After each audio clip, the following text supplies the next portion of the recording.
Part 3. Esteban. One morning, twin boys were discovered in the foundling's basket before the door of the convent of Santa Maria Rosa de las Rosas. Names were found for them almost before the arrival of the wet nurse, but the names were not as useful to them as our names are to most of us, for no one ever succeeded in telling the boys apart. There was no way of knowing whose their parents were, but Lehman gossips, noticing as the boys grew older how straight they held themselves and how silent and somber they were, declared them to be Castilian, and laid them in turn at all sorts of crested doorways. The person in the world who became nearest to being their guardian was Abbess of the Convent, Madre Maria de Pilar, and had come to hate all men, but she grew fond of Manuel and Esteban. In the late afternoon, she would call them into her office, send for some cakes from the kitchen, and tell them stories about Chid and Judas Maccabeus, and the 36 misfortunes of the Harlequin. She grew to love them, so that she would catch herself gazing deep into their black and frowning eyes, looking for those traits that would appear. But they grew to be men, all the ugliness, all the soullessness that made the hideous world she worked in. They grew up about the convent until they were a little past the age and their presence began to be a slight distraction to the delicated sisters. From thence they became vaguely attached to all the sacristies in the town. They trimmed all their cloister hedges, they polished every possible crucifix, they passed damp cloth once a year over almost all the esculous ceilings. All Lima knew them well. When the priest rushed through the streets, carrying his precious burden onto his sick room, either Esteban or Manuel was to be seen striding behind him, swinging a censer. As they grew older, however, they showed no desire for the clerical life. They gradually assumed to be of the profession of a scribe. There were very few paintings presses in the New World, and the boys soon made a fair living transcribing comedies for the theater, ballads for the crowd, and advertisements for merchants. Above all, they were the copyists of the choir masters, and made endless parts of their motets of Morales and Victoria. Because they had no family, because they were twins, and because they were brought up by women, they were silent. There in them was a curious shame in regard to their resemblance. They had to live in a world where it was the subject of continual comment and joking. It was never funny to them, and they suffered from the eternal pleasantries with solid patience. From the years when they first learned to speak, they invented a secret language for themselves, one that was scarcely dependent on Spanish for its vocabulary, or even for its syntax. They resorted to it only when they were alone, or had great intervals of moments of stress, whispered it in the presence of others. The Archbishop of Lima was something of a sociologist. He dabbed in dialects, and he even evolved quite a brilliant table for the vowel and consonant changes from Latin into Spanish and from Spanish into Indian Spanish. He was storing up notebooks of quaint lore against an amusing old age. He planned to offer himself back on his estates outside Sovia. So when he learned one day about the secret language of the twin brothers, he trimmed some quills and sent for them. The boy stood humiliated upon the rich carpets of his study while he tried to extract from them their bread and tree, and I see and I saw. They did not know why the experience was so horrible to them. They bled. Long, shocked silences followed each of the Archbishop's questions, until finally one or the other mumbled an answer. The priest thought for a while that they were merely in awe before his rank and before the luxury of his apartment. But at last, much perplexed, he divined the presence of some deeper reluctance and sadly let them go. This language was the symbol of their profound identity with one another, for as resignation as a word sufficient to describe the spiritual change that came over the Marquesa de Montemayor on that night in the inn, the Combuxiodia. So love is inadequate to describe the tact, almost ashamed, oneness of these brothers. What relationship it is in which a few words are exchanged, and those only about the details of food, clothing, and occupation in which the two persons have a curious reluctance to even glance at one another, and in which there is a tacit arrangement not to appear together in the city, and to go on the same errand by different streets.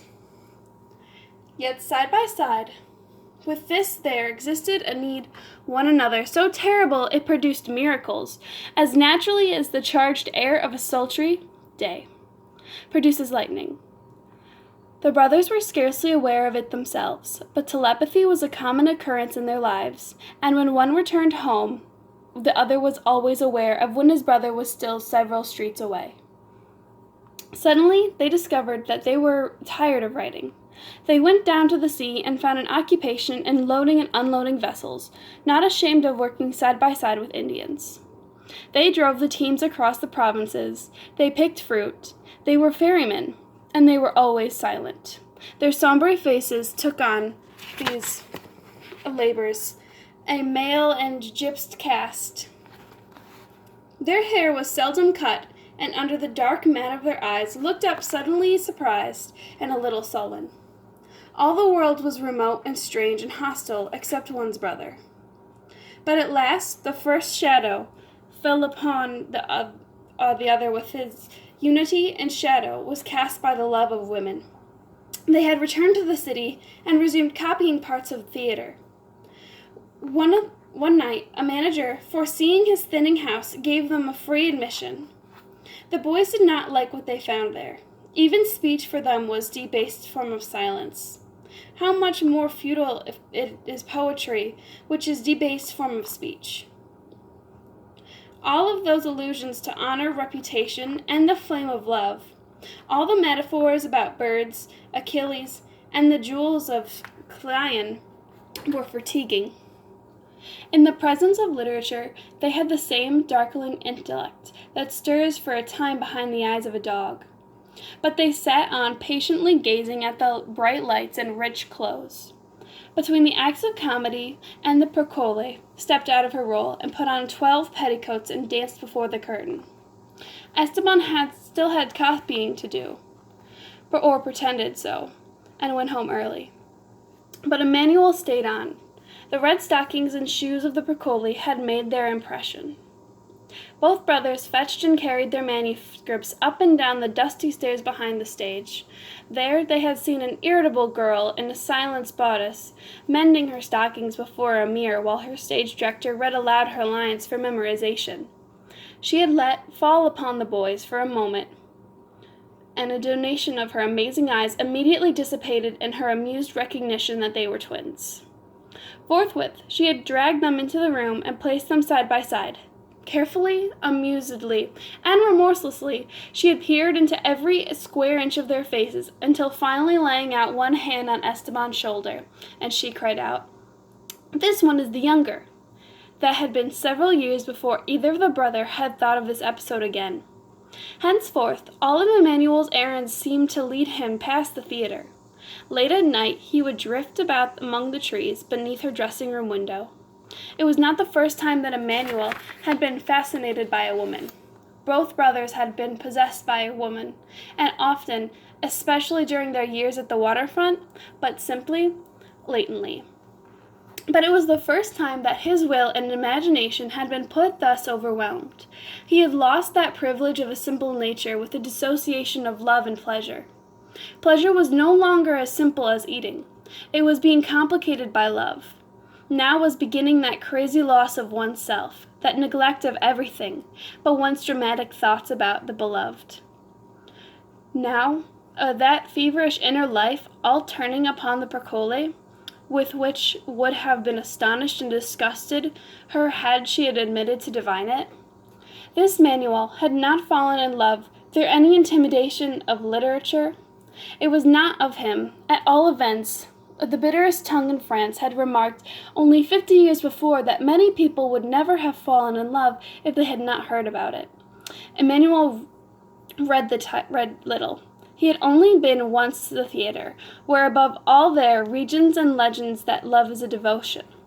And the Peruvian tavern songs that he might have heard, unlike those of Spain, reflected very little of the romantic cult of an idealized woman. When he said to watch over himself, that she was a beautiful and rich and fatiguingly witty, and the viceroy's mistress. None of those attributes made her less obtainable and had the power to quench his curious and tender excitement. So he leaned against trees in the dark, so his knuckles between his teeth, and listened to his loud heartbeats. But the life that Esteban was leading had been full enough for him. There was no room in his imagination for new loyalty, because his heart was less large than Emanuel's. But because it was a simpler texture, he had discovered that his secret from which one quite never recovers, that even in the most perfect love, one person loves less profoundly than the others.